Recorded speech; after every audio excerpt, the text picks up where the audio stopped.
Good morning to everyone. Thank you for all those who made the time to be here from near and far from across town. I know some of you have made the long trip. Welcome to this talk that we're presenting this morning. Just a little bit about the archives that's hosting this talk. The archives at NCBS, we're a public collecting center for the history of contemporary science in India. And that basically means all STEM fields for the last 100 or 200 years. And we look at not just institutions and scientific research, but also people's movements, citizen science, and so on. I'll hand over to Satyajit Nair, who will introduce our speaker for today. Well, let me first of all welcome all of you on Tuesday morning. It's actually not that common to have a almost full hall, so thank you for coming. Well, before we get Dr. Annamma Spudich, or Anna as we call her, to give her seminar on European records of botanical medical knowledge of southern India, resources for contemporary biomedical science. I mean, that's a mouthful, and I'm sure she's going to unpack that for all of us. But I'd like to say a few words about her. I got to know Anna, as we refer to her, when she and Jim, her husband, who first came to spend a small sabbatical, well, actually a long sabbatical at NCBS in 2005. And I must say, NCBS and the campus have never been the same again. Anna received her PhD in the life sciences and pursued postdoctoral work in molecular cell biology, like many of us. But she did it at Stanford University in the 60s and the 70s, and then carried out research in cell biology, also at Stanford, for the next 25 years. She was also visiting faculty at the Department of Cellular and Molecular Pharmacology at the University of California, San Francisco, and a visiting scientist at Genentech. But then she decided that she would shift gears completely and leave behind basic science to devote her intellectual energies and to her lifelong interest, which she had, of course, inculcated along the way, in the history of Indian scientific traditions, especially those rooted in the biomedical sciences. So in recognition of her both contribution to this area, in 2003, Anna was invited to curate an exhibit and organize a conference at the Cantor Center for Visual Arts at Stanford.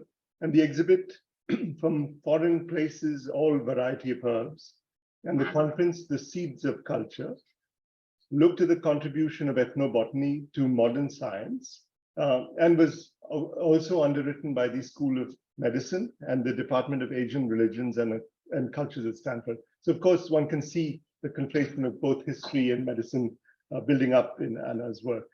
In 2008, in fact, we invited Anna to curate an exhibit here in Bangalore, which was quite a groundbreaking exhibition, on the influence of early Indian scientific knowledge in pre-modern Europe, titled Such Treasure and Rich Merchandise, Indian Botanical Knowledge in the 16th and 17th European Books.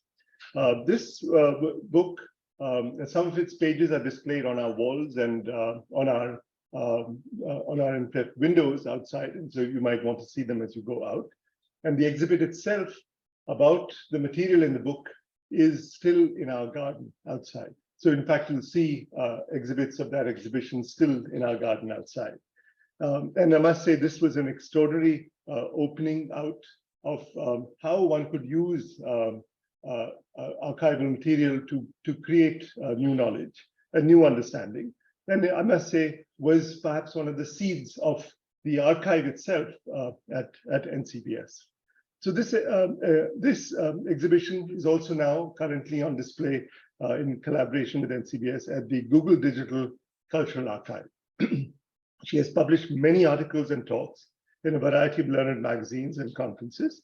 And her current work, as you will see, is focused on the history and living traditions of Indian botanical medical knowledge and the impact of that knowledge on medicine and botany in European and Pan-Asian worlds in the early modern period. Anna continues to visit us as a visiting scholar, where in her last engagement before COVID, in fact, this is her first visit in 5 years, she had put together an exhibition for our 25th year, also called The Seeds of Culture, focusing again on the ancient Indian traditions and knowledge, botanical knowledge, and how that transfer of information happens into other cultures. So, her journey to understand how botanicals and traditional medical practices have always been intertwined, deriving strength from a very open and understanding of both science and traditional practice. And this is, I think, very missing today in today's discourse on the same topic. And I urge people would try and bring both modern scientific knowledge as well as their understanding of traditional medical knowledge to one place in one's brain in the same way that Anna does. Anyway, today, well, I should say that it's been a tremendous inspiration and pleasure knowing Anna and Jim and having them at NCBS for all these years and on our campus for over 20 years now. I'm very glad that Anna has continued to engage with us, and she's also enriched our archives with some of the material that she has collected. Also grateful to that. And I hope that she will serve and continue her association with us for time to come. So please join me in welcoming Anna to deliver her talk here today. Thank you, Jitu, for that wonderful introduction. I'm not sure I recognize myself, but on the other hand, I will try to live up to all those wonderful comments. It's a tremendous pleasure to be at the NCBS, to see more friends and participating, remembering all the wonderful things that we did together. This talk is going to be just an introduction for, I hope, for many of you who are experimental scientists to a wonderful resource for modern science, which is also part of our traditional knowledge systems.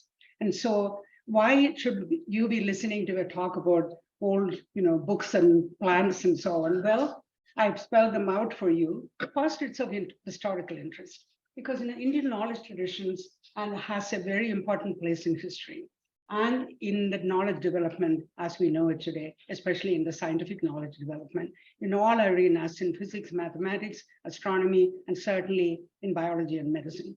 That has not received the attention it deserves. So secondly, Indian knowledge systems, especially in biomedical sciences, had a critical place in the early colonial enterprise. And that is that acknowledgement still needs to be made. While around the world, objects of art, like the Benin bronzes and all these important artifacts are being acknowledged as being products of other societies and being returned to their original places. We have contributed as a nation, as a culture, tremendous amount of information that has contributed to the success of the colonial enterprise. And that knowledge cannot be repatriated. I don't think we are asking for it, but it should be acknowledged. And so that is my second thesis. And thirdly, the most important thing that I want to point out to you is the vast body of literature about Indian traditional medicine that was actually recorded in European books, most of which are very easily accessible to us. And I don't think that we have actually looked at it as a source for information, especially when it comes to biomedicine. Okay. This is to a fond recollection and also to talk about the first exhibition that we did at the NCBS that Jitu referred to. And I must not be lax in but not acknowledging the tremendous warmth that we were received with when we first joined the NCBS, to Professor Vijayaraghavan for inviting me to join the NCBS as a visiting fellow, and to Professor Mayer for making it possible for me to be associated with this institution and supporting my work over the last many years. And these are two scenes from the exhibition we did in 2008.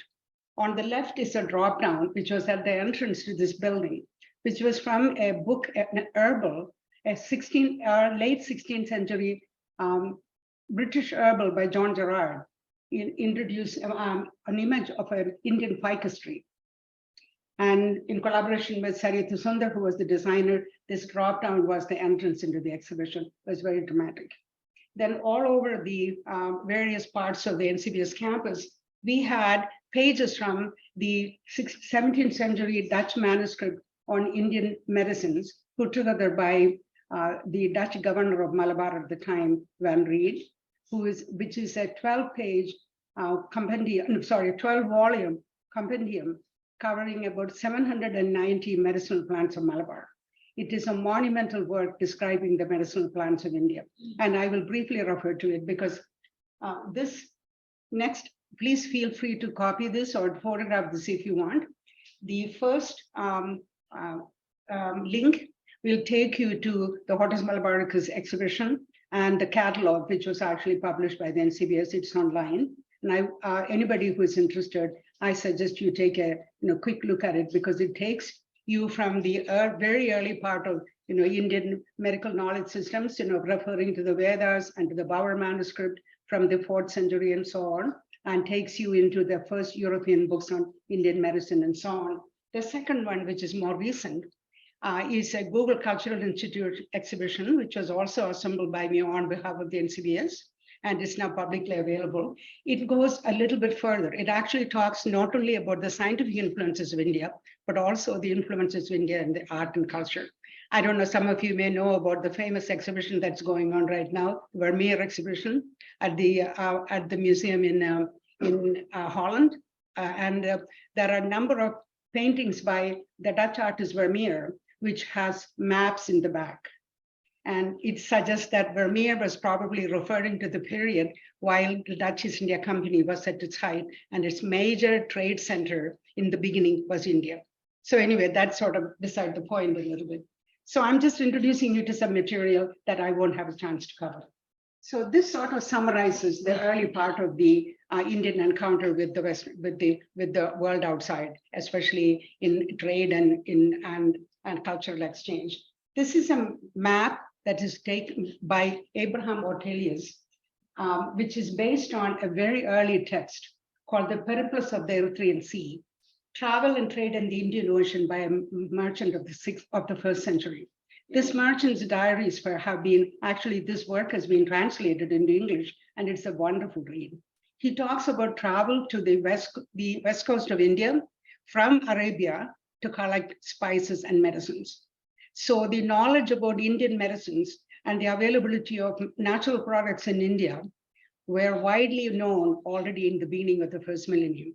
And one of the things that I want to point out is that when I talk about Indian traditional knowledge, I'm talking about everyday knowledge, folk medical knowledge, knowledge that was developed over centuries by individuals by trial and error that took advantage of the natural products of India.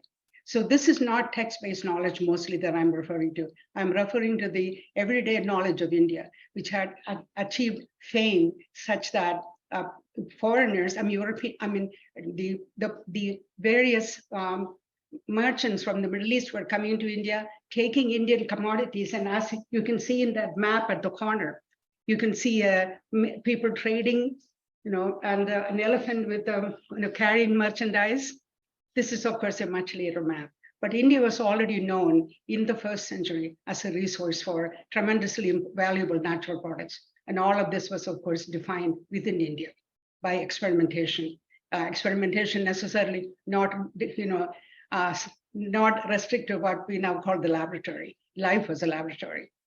And so, but also I want to then quick fast forward to the Middle Ages. And the eminent scholar Shlomo Goitian says that Indian trade was the backbone of the international economy in the Middle Ages, and medicinal substances were supremely important commodities. So the Indian knowledge of medicinal substances and their validity were already known extensively by the end of the 1st millennium. So lastly, before we move, I want you to see that Indian peninsula is actually in the center of the trade map. And on both sides of the coastal areas, large number of cities which were engaged in trade with the outside world are noted. Okay, here we are. So the first Europeans to arrive in India were, of course, the Portuguese. because initially Indian commodities were taken from India to the Middle East by Arab and Middle Eastern traders, and from there sent off to the Europeans. At some point later on, of course, the Europeans decided to enter the spice trade directly. And the first Europeans to arrive in India for trading purposes was the Portuguese. And we all know the story of Vasco da Gama coming to Calicut in 1498. And this is from an excerpt from a very famous tapestry called the Calicut Tapestries. These tapestries were commissioned by the King of Portugal upon Vasco da Gama's return. And it shows Vasco da Gama handing the King of Portugal a letter from the Samarin of Calicut. And apparently the letter was a letter of a treaty between the Samarin and the Portuguese. And it says that, so the King of Portugal then writes a letter describing the return of Vasco da Gama. And he says that, and there in Calicut, they loaded 7 ships with spices and drugs. And they also brought some jewels. And so this is a translation from the letter of the King of Portugal. So this was the beginning of the Portuguese and of the European enterprise of directly dealing with India. And you can see medicinal commodities were some of the primary things that the king mentions. Okay, but something that happens shortly after European arrival is that they were not prepared for this unexpected enemy, tropical diseases. Tropical diseases for which the Europeans had no remedies. And so Jan Inschoten, who was a Dutch aide to the Portuguese Archbishop, describes the condition of the Portuguese in Goa thus, or in the West Coast thus. They have many continual fevers, basically that consume men's bodies with extreme heat. And within 4 or 5 days, they're either dead or alive, right? The sickness is common and very dangerous and has no remedy for the Botanical but letting of blood, which was a very big treatment in Europe at the time, bleeding, okay? But the Indians and heathens do cure themselves with herbs. This is a translation from Linschoten's book. So besides this, there is another statement by the Dutch governor of Malabar at the time, Hendrik van Rijn. He, looking around at the condition of the health of the Malabaris, he says, they usually live to a great age and their health is cared for by native physicians who do not often fetch medicaments from other regions, since they are content with only those medicaments their regions supply bountifully, a custom which is imitated by success with the Europeans. So this is the beginning of the interaction between Indian medicine and Europeans. And the other reason, of course, for documenting Indian medical therapies by Europeans was also because it turns out Europe was actually using very large number of medicines exported from India. In fact, there is a beautiful document by an American historian called Iris Origo. She talks about their book called Merchant of Prado. I wish I had the time to tell all these stories. And in this book, during the plague, the Merchant of Prado's household in Prado in Italy was using a large number of Indian medicines. And in fact, there is a bill of lading which shows how many Indian medicines were being used in this house and household of the rich merchant in Italy. But anyway, but the Portuguese then also, the Dutch also realizes that Indian medicaments are effective and they're also extremely profitable, not only for use in India, but also for use in Europe and in Europe's other colonies around the world. By 1700, by 1691, almost in the 17th century, they were already exporting Indian medical substances to other colonies in the tropics. So these are the reasons why Europeans are starting to document in such great detail Indian medical information. And not only that, this was also 18th century, end of the 17th century, beginning of the 18th century was also the beginning of the study of systematic botany. Because it turns out that from various parts of the tropics, Europeans were actually starting to assemble a collection of exotic plants that they had never seen. So systematic botany becomes a scholarly subject for study. And so the other very important contribution was knowledge about Indian plants, not only medicinal and otherwise, were being collected by European university gardens for study. And so the other items which were being shipped from India, as described by Van Reed himself here, is I have requested some of you orally to spend annually by homebound ships to the fatherland, all kinds of seeds, bulbs, plants, herbs, flowers, which all of you are able to collect in this district for a whole year. So medicinal gardens, botanical gardens, horticultural gardens on tropical plants were being established all over Europe. And it says not only to satisfy the curiosity of many wise men and amateurs, but in order that the world might enjoy and be served by the medicinal virtues. So again, the theme of medicinal virtues of indigenous plants in different contexts is one of the overwhelming driving themes for the documents that I'm going to show you soon. So one of the first books on Indian medicines that was assembled by the Portuguese physician Garcia Horta. Garcia Horta was the physician for the Viceroy of Goa. And in the middle of the 16th century, in 1563, Garcia Horta published a book in Goa, in Portuguese, for the use of the Portuguese colony in Goa on Indian traditional medicines. And this was the beginning of the systematic study of Indian medicinal information by Europeans. And so in this text, Garcia Horta was a graduate of the prestigious Medical University of Salamanca in Spain. And so his reputation actually makes his book very much more acceptable to the European scholarly community. And in this book, Garcia Horta admits that there were some certain medicines that the Greeks did not know. So what happens is the book in Portuguese, for the use of the Portuguese in Goa, was then taken to Europe. And all those numbers down below show you how rapidly this book was and the content were translated into Latin, into Italian and French, and was distributed throughout Europe and also in all the European colonies around the world. And this information, the other important part of Garcia Horta's book, and I have actually given the English translation to the archives. So if anybody wants to look at it, it's in the archives. Very important thing that he very specifically describes the sources of the botanical medical knowledge that he has assembled in this book. Mostly he says that the scholar physicians were reluctant to work with with Garcia Horta. The information that he gathered was from physicians all around Goa, and it was also, he says that he even had collected information from his housemaid, because there were folk medical knowledge which was only exclusively known by women at the period. Because as you probably know, even today, in many rural areas in India, women had exclusively dealt with diseases of women and children. And of course, in none of these books they are acknowledged, except Garcia Horta mentions by name his maid, who was able to go into the garden and collect something and bring it back to show it to one of his collaborators.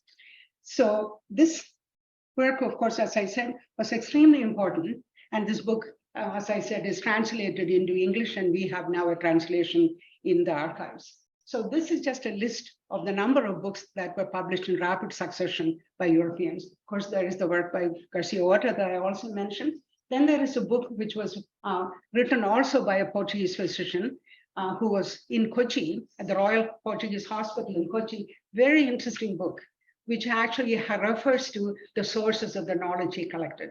And he talks about going down with his translator into the villages around Kochi and talking to them about material, about individual medicinal plants. And that book, interestingly, was published in Spain because it was for the use not in India, but by Spanish physicians and pharmacists using Indian medicines in Europe. And the other important thing about that particular volume, a very small one, and I will show you an image later, is that this is the very first time there are illustrations of Indian medicines. And so Cristobal Acosta, who also, as I said, was a physician, goes around the villages around Kochi, which is translated, and learns from local people what are the effective medicines that they were using for their everyday diseases. And Garcia and Acosta already includes sketches that he made in Kochi and then was published in Spain. And it's a very, very interesting book because of the reason that he refers to the fact that this was meant especially for physicians and pharmacists practicing in Spain.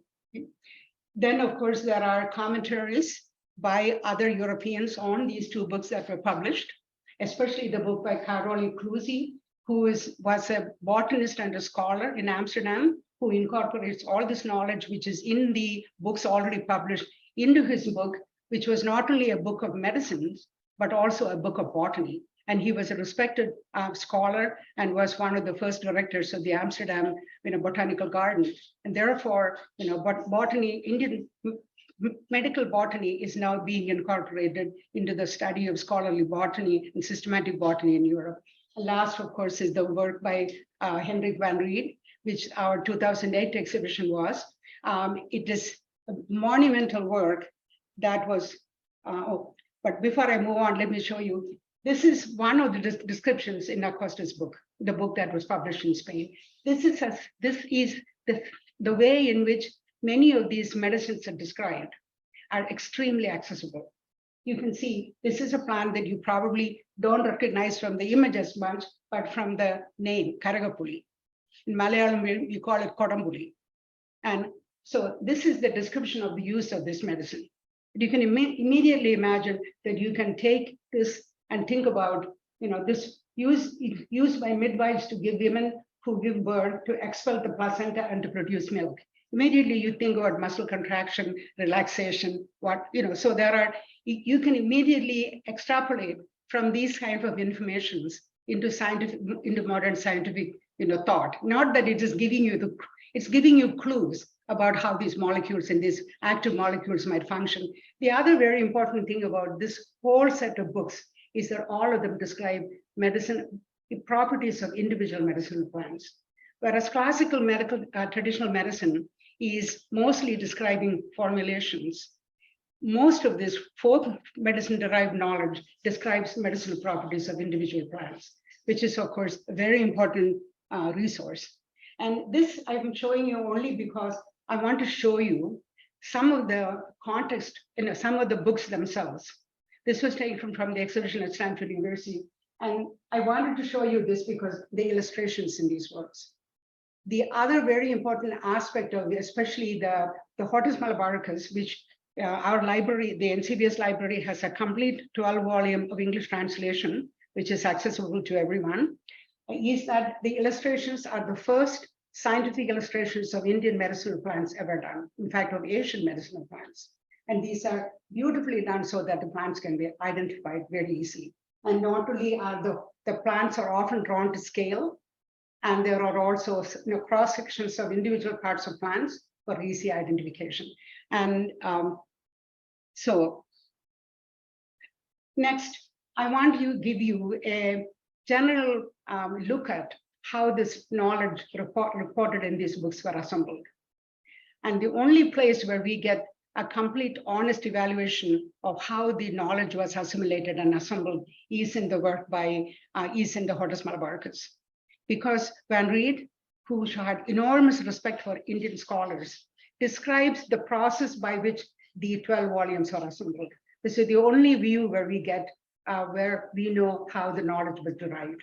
Now, it was not collected by experimentation by Europeans, it was assimilated.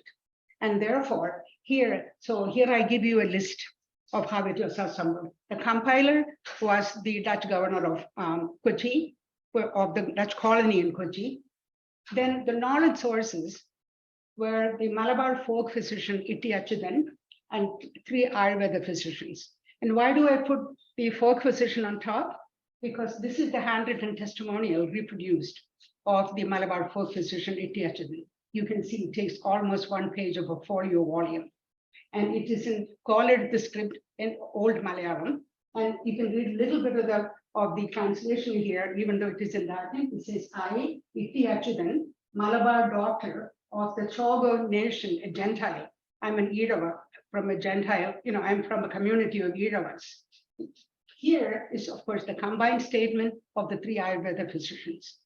And Professor Manilal, who has extensively translated this Hortus Malabaricus over a period of 30 years, and we had the honor of having him at the NCBS giving a lecture, has actually made the systematic study of the Hortus malabaricus over 30 years. And he has found that of the 790 plants that are described in the Hortus malabaricus, only 121 are from the traditional Ayurvedic sources. The rest are from folk traditions of Malabar. And therefore, Itti Achyutan and his family, who are from a lineage of folk physicians, is considered to be the major contributor to the volume. So there you have the knowledge sources. And this is the only document of all the books that I have looked at, European works on Indian medicinal knowledge, where the contributors are distinctly acknowledged. And none of the other works, the sources are acknowledged. And in addition, the books are always published under the name of the persons who assembled. So Nathaniel Warwick, Dymock, all of these are texts are under the name of the person who assembled the work. The knowledge sources are never acknowledged. Then, of course, it goes on to say that there were 15 more Malabar scholars of various types and plant collectors. Then the two European translators were involved, because in this case, the knowledge had to come from Malayalam and Kannada to Portuguese, and from Portuguese to Latin. So the interconnection that is involved in assimilating Indian knowledge system is very, very complex. And except in the last group of papers that I'm going to talk about from the Philosophical Transactions of the Royal Society, this was a very laborious process.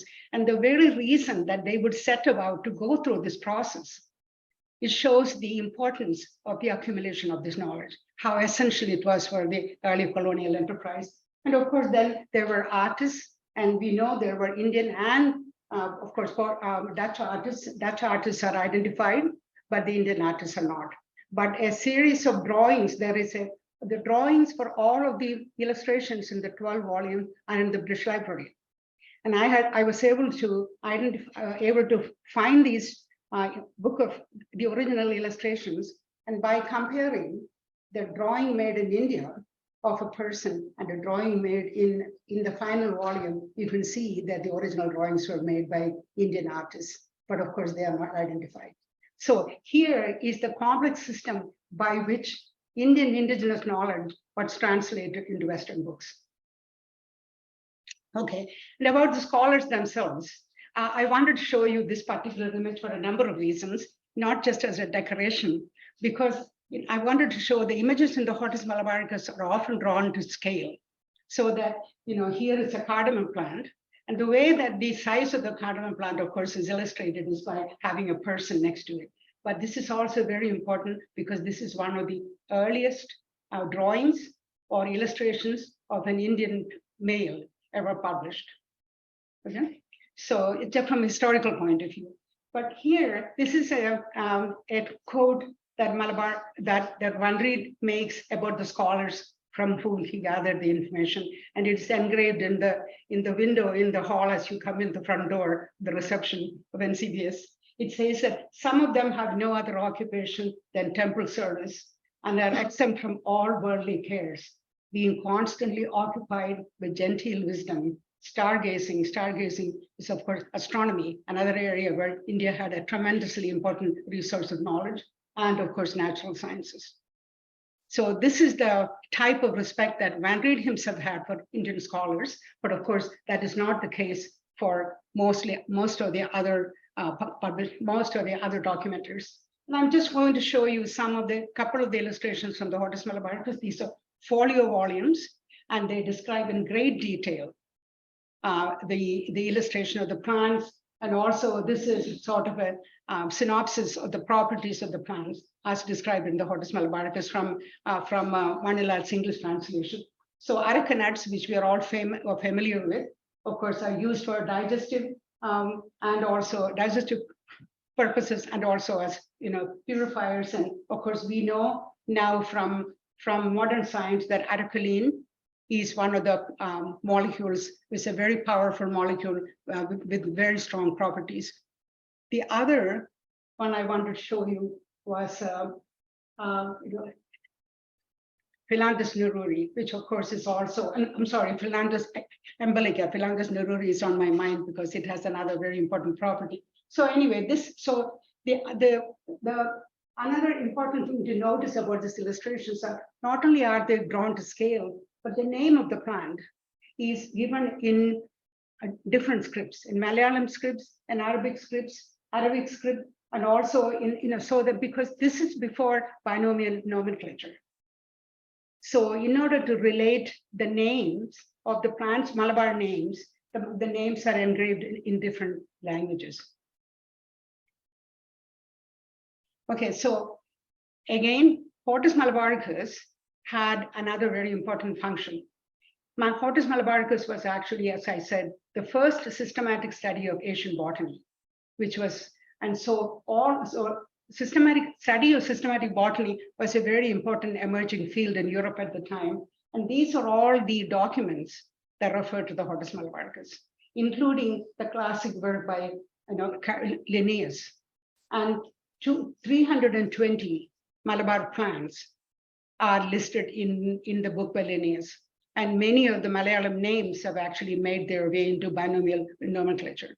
So a contribution of Indian botanical knowledge is not only for medicinal purposes, it has also helped to lay the groundwork for systematic botany. Okay, so we have now sort of looked at an overview of the Dutch and Portuguese and Dutch documents on Indian medicine. But I'd like to bring to your attention a series of works that are much more accessible because they're all in English, which were collected by the British East India Company. And of course, you know that the Fort St. George British India Company, Fort St. George was one of the earliest settlements of the British in India. And Fort St. George, shortly after the colony was established, 3 different hospitals in rapid succession was established in Fort St. George. Again, bearing witness to the necessity for dealing with tropical diseases. But the first of a series of papers, which was published, the earliest British English papers on indigenous medicine were published out of Fort St. George.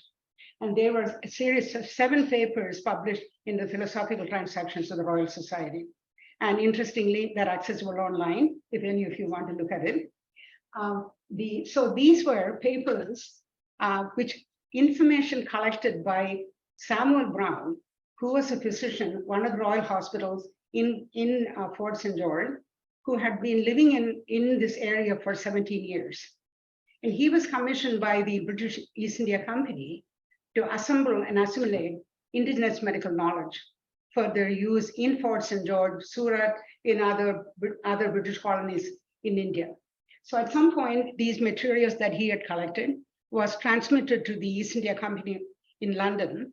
East India Company then engages James Pettiver, who was the fellow of the Royal Society, a botanist and an apothecary, to go over his material.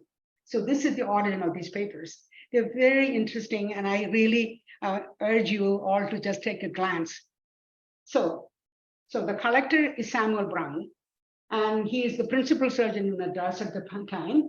He collected approximately information on about 300 individual medicinal plants. Now, this interesting is because these was information he collected from other physicians working in the Madras area, both indigenous physicians and also British physicians who found these medications to be effective.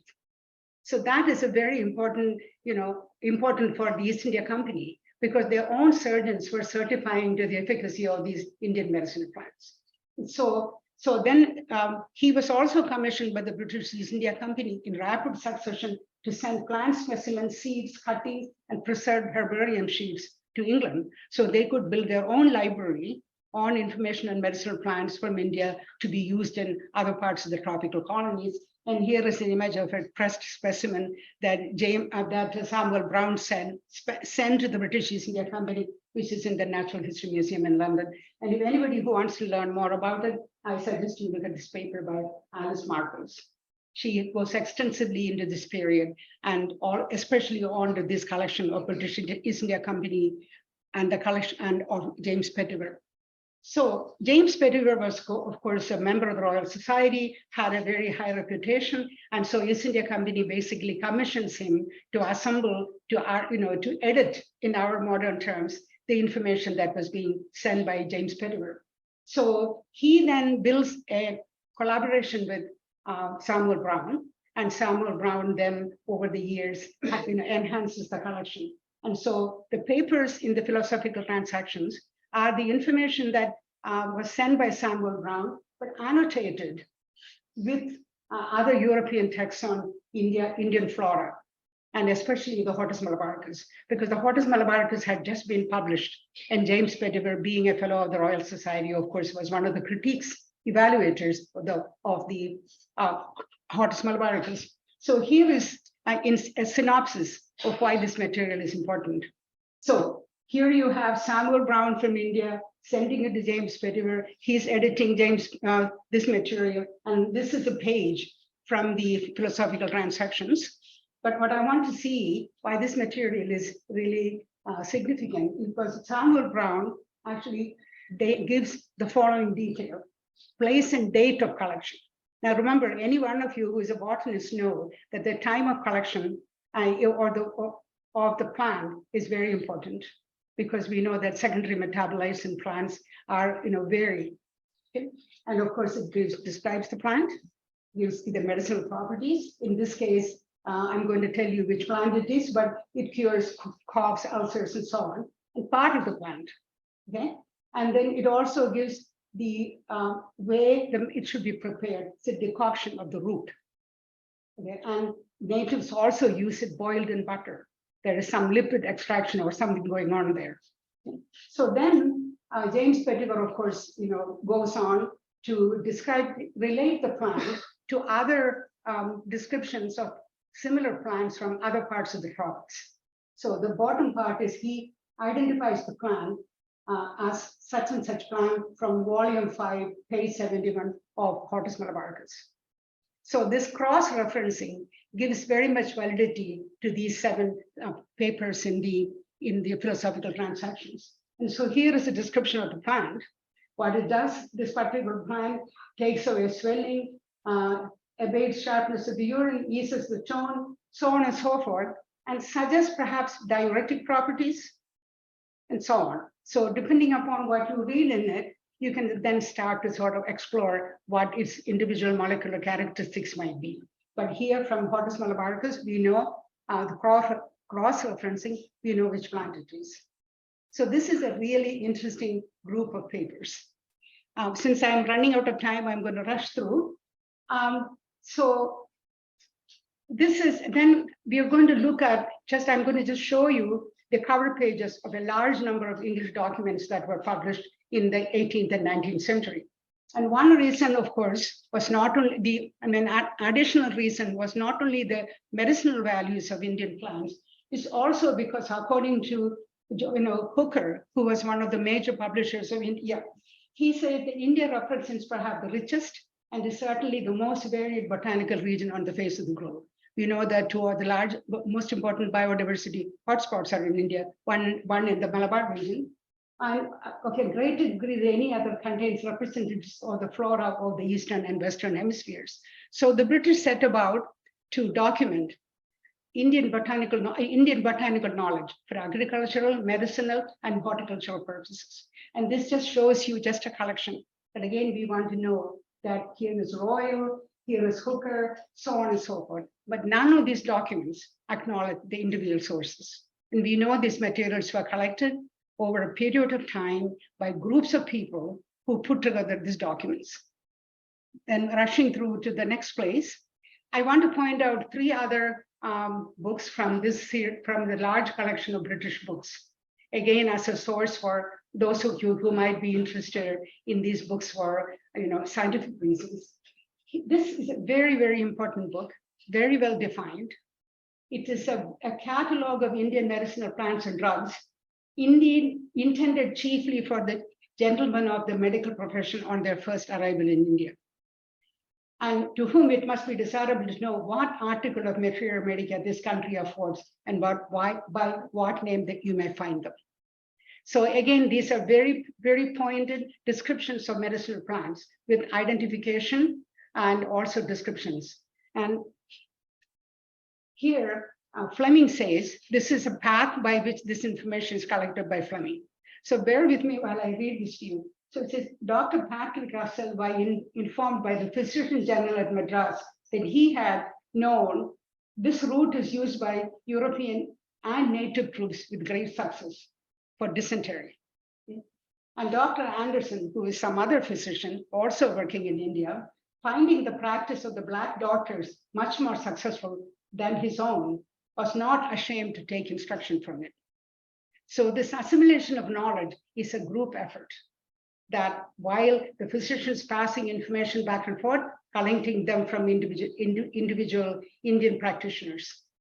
So that, I really like that quote because for once it shows how much information was gathered and how it was all put together.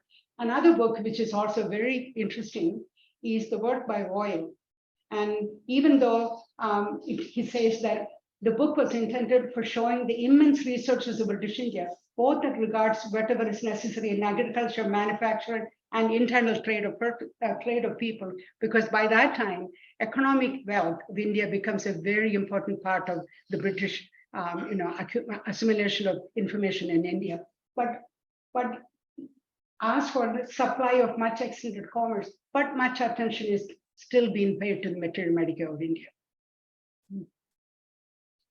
And lastly, another book, which is specifically on the Basard medicines of India. And this book was considered to be important enough because Waring was not only a physician, but he was also a pharmacologist. And the effectiveness of the book was so widely appreciated that the book was translated into Tamil and also into Malayalam under the auspices of the Travancore Maharaja. I'm just flying through this because I just want to give you a flavor of the amount of material that is out there. But of course, then by the time it gets to be the latter part of the 19th century, Stuart Anderson from the School of Hygiene and Tropical Medicine says 50% of the drugs in the official British pharmacopoeia were indigenous to India and Ceylon. Okay. And of course, there was the Bengal pharmacopoeia, which also incorporated indigenous drugs. So this was a major source of early and even later European colonies in India. So again, I just want to reiterate the fact that the knowledge assimilated in these volumes was, of course, contributed by people from many levels of Indian society. This is a frontispiece of an unpublished manuscript, which is in the National Museum in Paris. And it shows a scholar, a European, a physician, an artist, probably a plant collector, and a woman who is carrying a collection of plants on her. Okay. Now, again, as we had just a brief conversation, women were a very important part of the medical literature, medical knowledge system of India. Because as I said, diseases of women and children were mostly based on knowledge collected by women. And of course, that tradition of women being important in the medical profession, of course, has carried on in the modern India. India probably had one of the first all-women's medical college in the world at some point. So anyway, this again shows that the scholars and practitioners from all levels of Indian society were the source of medical knowledge in European documents.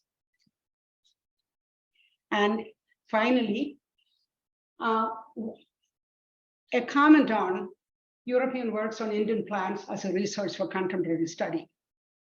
Most are collected from regional folk healers.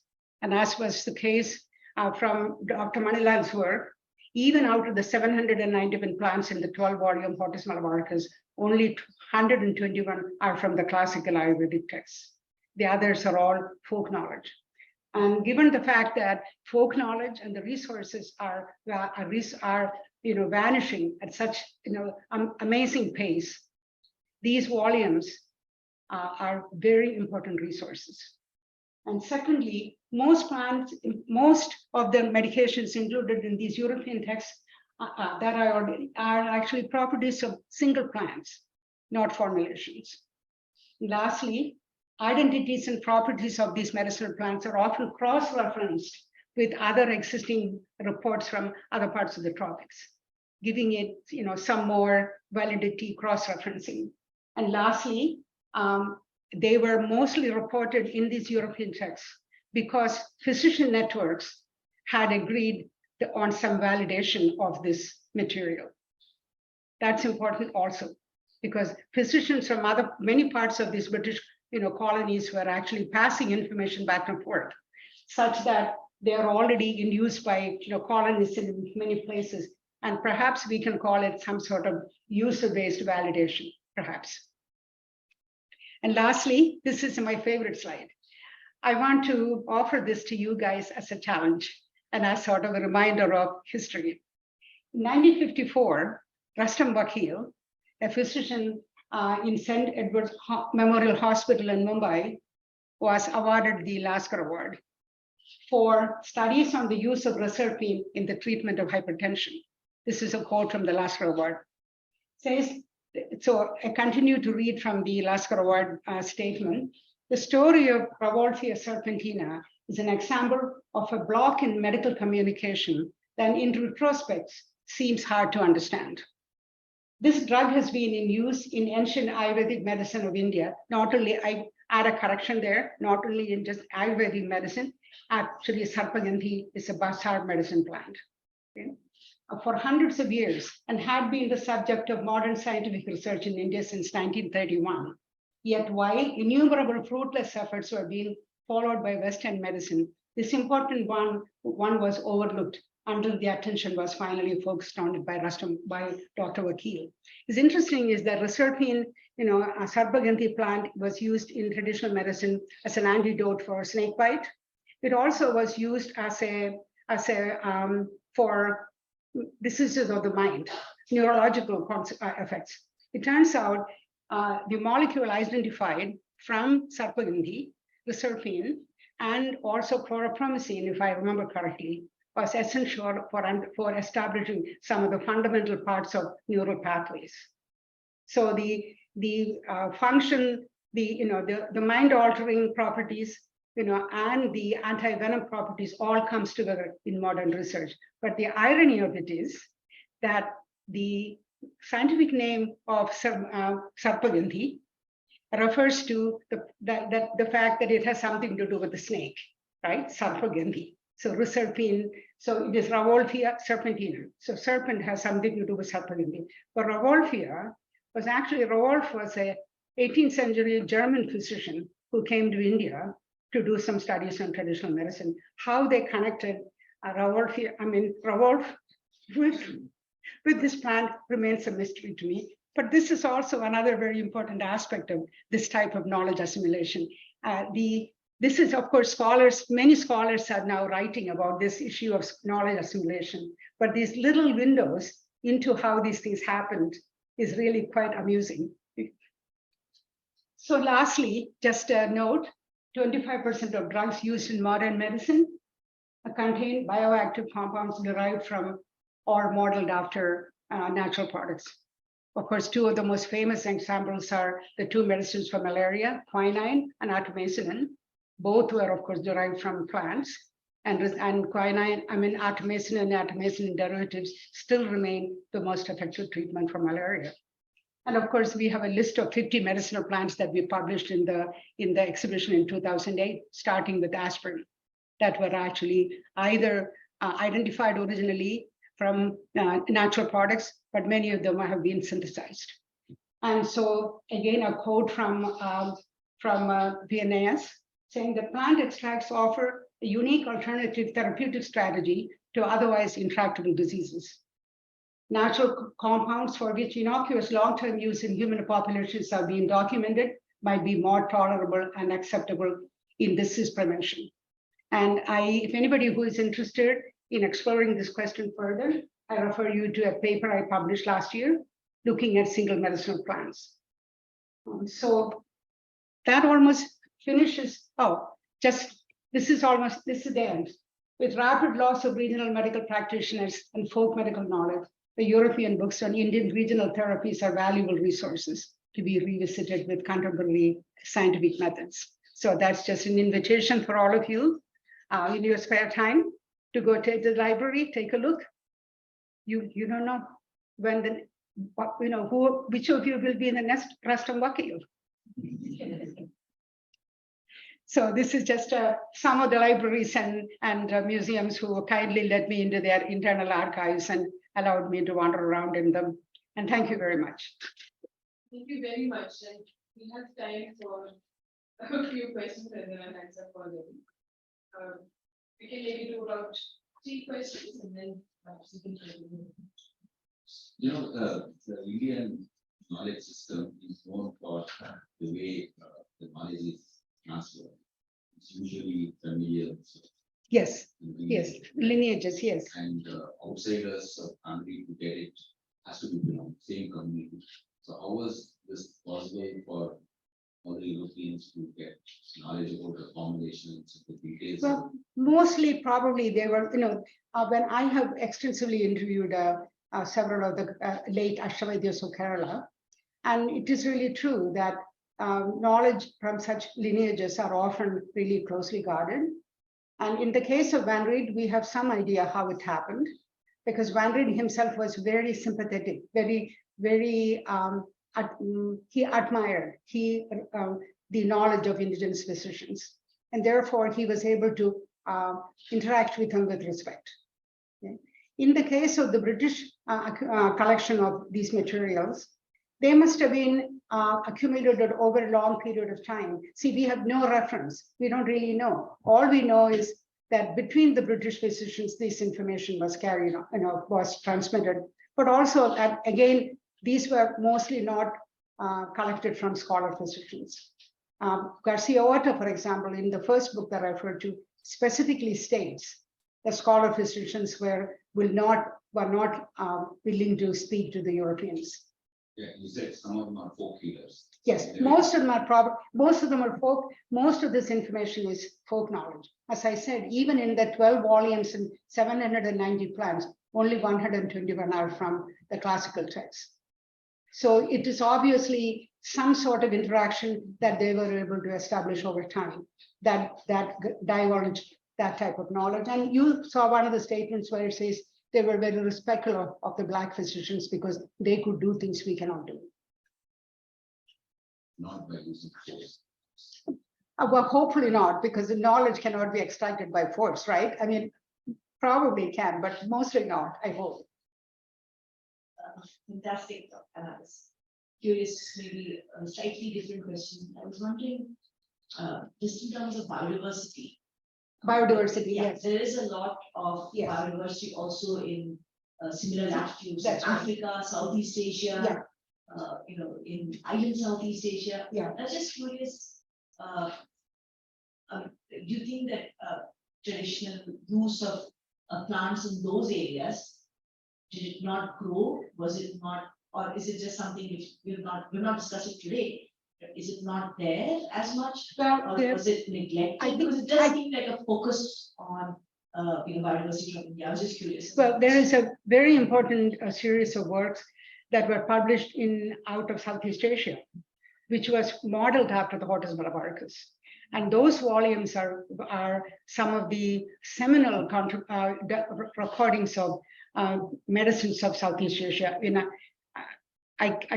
The name is not coming to me right now, but it closely resembles the Haapus Malabaricus. That is a very, very important group of works. Yes, Southeast Asia was, and also because of the Buddhist, tradition and the communication between South Asia and the Southeast Asia, there was tremendous amount of exchange of information that includes medicine. And in fact, the traditional Indian medical systems, Ayurveda, for example, very much influenced medicine in those parts of the world. In Africa, unfortunately, there are very few records that I have been able to find. Traditionally, certainly, even today, and this is one of the another very important areas, even today, even in India, biomedicine and traditional medicine coexist.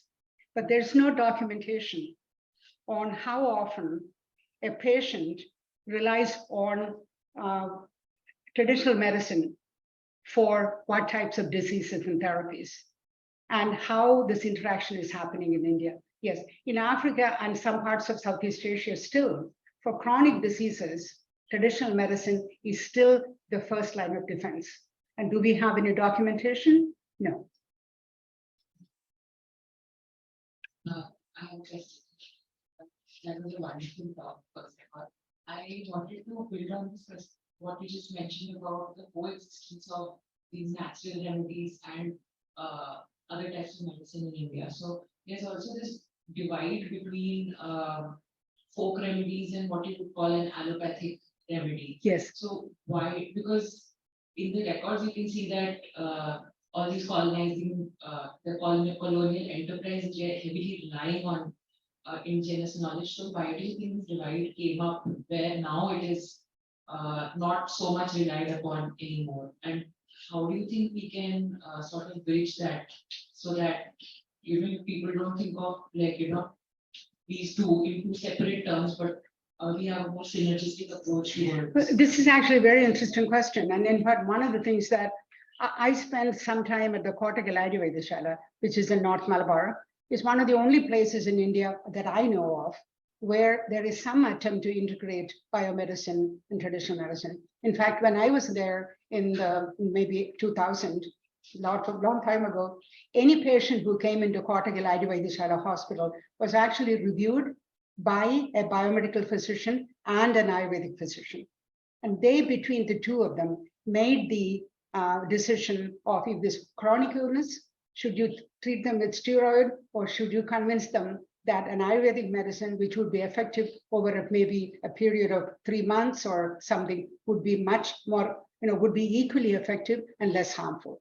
So that type of integration and cooperation is actually in very few places. In fact, there was an attempt in the early 1900s by the government of Kerala to require that physicians be educated, biomedical physicians be educated even briefly in what traditional medical systems, in this case, of course, systematic Ayurvedic medicine could do. But that attempt did not succeed, partly because of the reluctance on the part of the biomedical physicians, because they were convinced they had the latest and the best. So I think that is an issue that really should be pursued, because if I'm in a lecture room and I ask, raise your hands, how many of you have used traditional medicine in the last 6 months? Thylum or even a decoction, more than half the people have. So that is a challenge for medical system in India, to educate the biomedicine on the value of traditional medicine and where they can be applicable and effective. And also the second part, of course, is the patient population. The patient population has to be educated on the adverse consequences of long-time therapy with molecular medicine, because in many cases, leaving adverse, long-lasting consequences, and convincing them of the benefits of more systematic reduction of poisons and other things that make, bring you back to health. That is a real challenge. Yes. But just to know that in the year 1800 to 1835, in Calcutta, they used to integrate it. In Nepal, it's been there before. But Anna, my question to you is, could you comment on the Chinese? You have something you can tell us a little bit about Chinese history and Chinese. I know very little. I have looked into it a little, but I think that China has actually put, in general, the population is much more amenable to traditional medicine. And of course, the success of things like artemisinin, which won UU2 the Nobel Prize, has given them much more faith and confidence in the effectiveness of their medicine. So I think in Chinese medicine is actually, by the government, put on a more systematic study level. And recently, for example, I saw a paper for a derivative of the turmeric plant being possibly a treatment for a certain type of oral and neck cancers, which is also a Chinese paper. So I think Chinese medicine, and I don't really know all of the nitty-gritties of how this is happening, but certainly study the events like the artemisinin, of course, gives Chinese medicine and a tremendous credibility. That's all I can say. I would be guessing.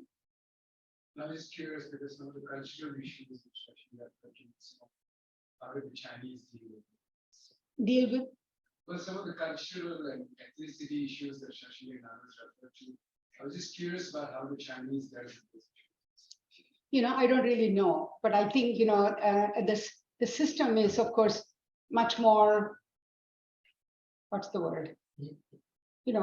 I think, I don't know. I think I would be saying something and I could say something negative and which wouldn't be good. So yeah, there is obviously much more faith and it's supported very much by the government. And they have, the physicians have, traditional physicians have actually very good status. All of those, I think, contribute to the cultural willingness to embrace Chinese medicine. But again, as I said, a validation of a drug like artemisinin goes a long way. Thank you so much. I have a question about the translation.